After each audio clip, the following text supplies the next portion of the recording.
Assalamualaikum warahmatullahi wabarakatuh. Perkenalkan, nama saya Merilo Mercy. Saya mahasiswa di Universitas Riau Kepulauan Batam dengan program studi pendidikan biologi. Sekarang saya berada di semester 4. Baiklah, di sini saya akan menjelaskan sedikit informasi tentang virus corona dan bagaimana atau apa cara-cara yang dapat dilakukan untuk mengendalikan mikroorganisme. Apa itu virus corona? Virus corona atau coronavirus adalah keluarga besar virus yang terdiri dari banyak jenis virus. Berbagai jenis virus corona itu dapat menyebabkan berbagai penyakit, mulai dari batuk pilek biasa hingga yang lebih berbahaya seperti sindrom pernafasan akut parah atau SARS dan sindrom pernafasan timur tengah atau MERS. Untuk virus corona dikutip dari situs LIPI atau Lembaga Ilmu Pengetahuan Indonesia. Untuk virus corona menyerupai mahkota seperti namanya. Corona bahasa Latin artinya crown atau mahkota. Dalam bahasa Indonesia, bentuk mahkota berasal dari protein S atau spike protein yang mengelilingi permukaan virus. Protein S ini mirip dengan anak panah atau paku yang menutupi permukaan virus corona. Protein S inilah yang berperan penting dalam pola infeksi virus corona ke sel pernapasan. Virus corona secara umum berbentuk bulat dengan diameter 100 sampai 120 nanometer. Virus corona tidak bisa membanyak diri kecuali dengan menginfeksi makhluk hidup sama seperti virus lainnya. Bagaimana bentuk struktur virus corona? Struktur virus biasanya hanya terdiri dari RNA atau DNA saja, termasuk untuk virus corona. Virus ini memiliki genom RNA positif atau biasa disebut RNA saja. Panjang genom virus sekitar 27 sampai 32 kilobasa dan kemudian membentuk protein penyusun tubuh virus. Protein yang menyusun coronavirus yaitu spike glycoprotein, envelope small membrane protein, membran protein, hemagglutinins esterase, nukleoprotein, dan genomic RNA. Vaksin corona. Pola ikatan antara protein S di COVID-19 dan di ACE pada sel pernafasan mirip dengan yang terjadi pada SARS-CoV-2. Kendati begitu, peneliti yakin ada perbedaan antara asam amino yang mengikat protein S di COVID-19 dan di ACE. Asam amino inilah yang mempengaruhi kelengketan virus pada sel pernafasan dan mudah terjadinya penularan. Asam amino inilah yang menimbulkan peluang diciptakannya vaksin corona atau metode pengobatan lainnya. Ada beberapa negara yang mengatakan sedang mencoba vaksin corona dalam berbagai tahapan, namun belum ada yang mendapat izin digunakan pada manusia dan diproduksi lebih banyak. Mikroorganisme ialah makhluk yang sangat kecil dan tidak bisa dilihat oleh mata, seperti kuman, virus, bakteri, jamur, dan yang lainnya.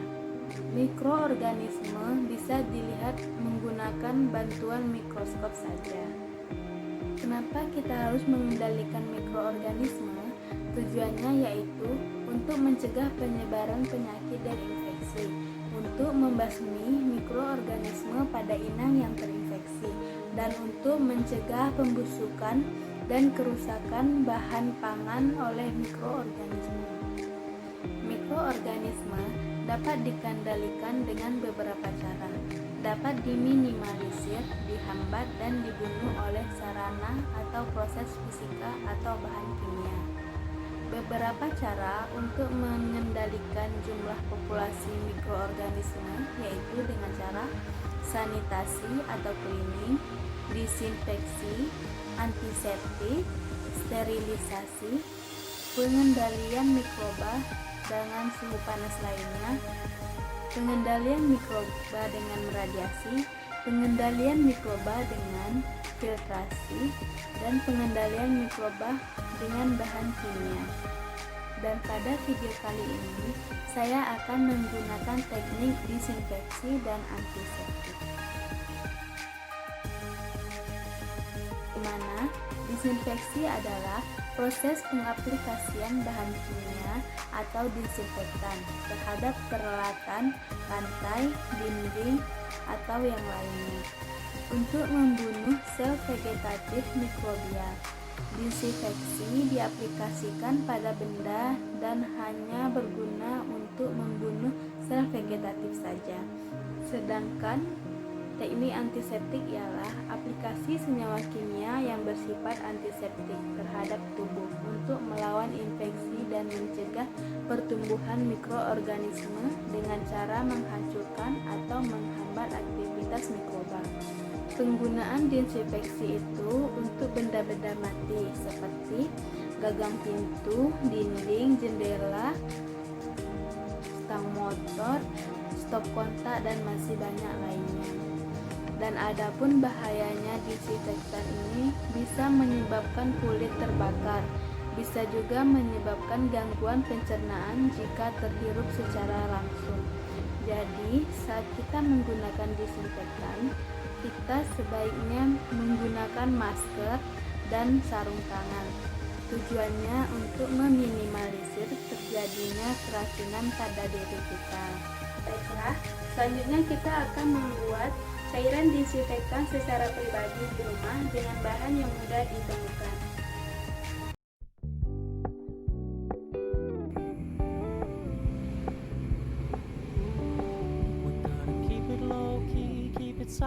Sekarang kita akan membuat cairan disinfektan. Di sini ada bahan dan alatnya, yaitu ada air mineral 1 liter, ada pemutih pakaian, ada botol untuk hasil cairan disinfektan, ada pengaduk, dan ada gelas untuk mengambil air dari wadah ke botol. Terus ada wadah untuk mencampurkan kedua bahan. Selanjutnya kita masukkan 1 liter air mineral.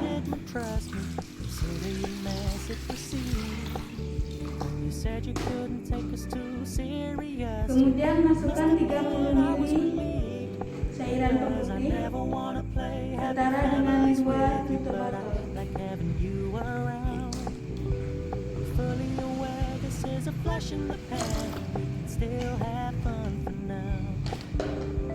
Kemudian campurkan kedua bahan tersebut dan aduk rata.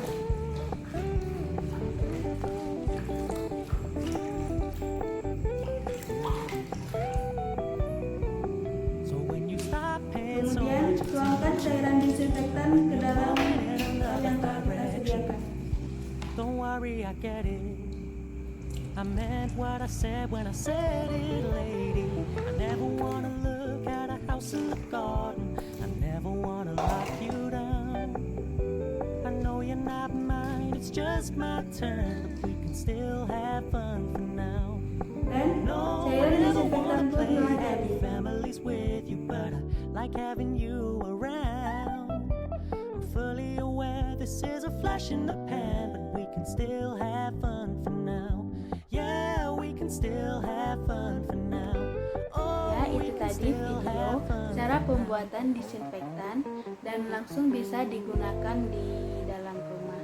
Mengapa saya menggunakan cairan pemutih pakaian?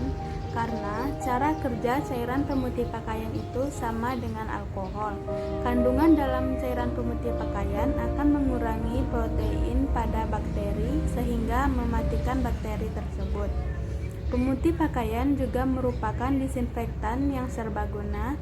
Kandungannya membunuh hampir semua bakteri patogen termasuk norovirus. Mengutip situs resmi dari WHO, klorin merupakan disinfektan terbaik untuk membunuh virus H5N1, yaitu virus penyebab avian influenza atau flu burung.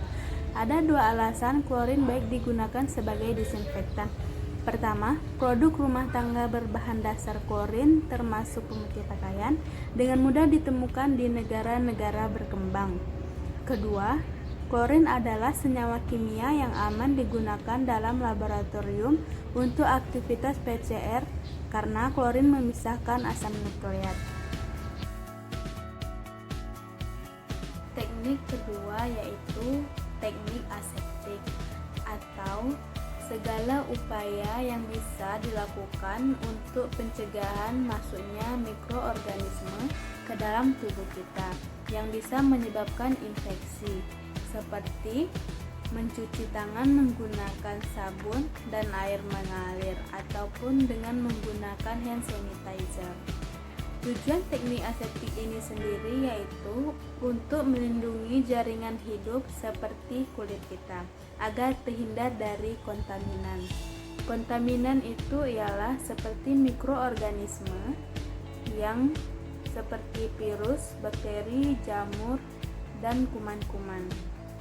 Teman-teman, tahu nggak ternyata di telapak tangan kita ini merupakan sumber penyakit karena kita lupa cuci tangan. Secara tidak sadar telapak tangan kita ada organisme-organisme kecil yang tidak bisa dilihat oleh mata, seperti virus, bakteri, dan lainnya.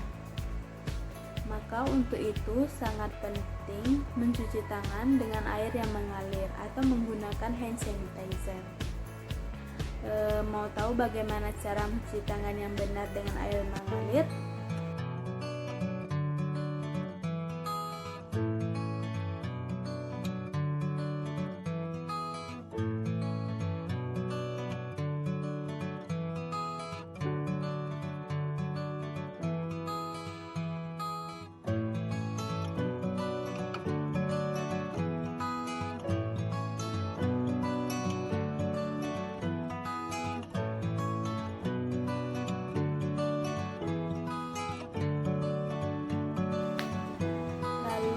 Bagaimana jika kita sedang berada di perjalanan atau tidak ada air yang mengalir? Jadi kita harus menggunakan hand sanitizer. Baiklah, di sini saya akan menunjukkan bagaimana caranya menggunakan hand sanitizer.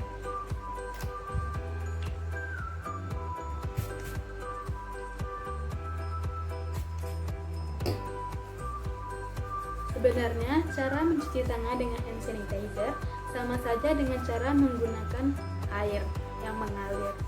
Hanya saja dia tidak menggunakan air. Dan tunggu sampai cairan hand sanitizer ini kering di tangan.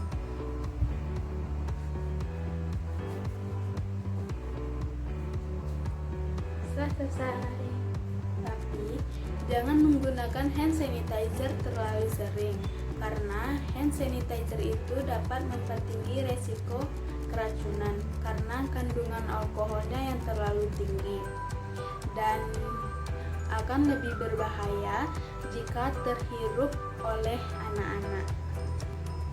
Di sisi lain, menggunakan hand sanitizer terlalu sering dapat membuat kulit menjadi sensitif.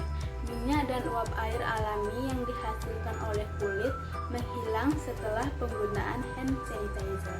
Oke, itu saja sedikit informasi tentang pengendalian mikroorganisme dengan teknik disinfeksi dan teknik aseptik. Semoga bermanfaat untuk kita semua dan semoga teman-teman yang di rumah bisa mencoba untuk membuat cairan disinfektan sendiri. Dan terima kasih kepada teman-teman yang telah menonton video ini hingga akhir. Dan jangan lupa di like, comment, and subscribe. Sekian, wassalamualaikum warahmatullahi wabarakatuh.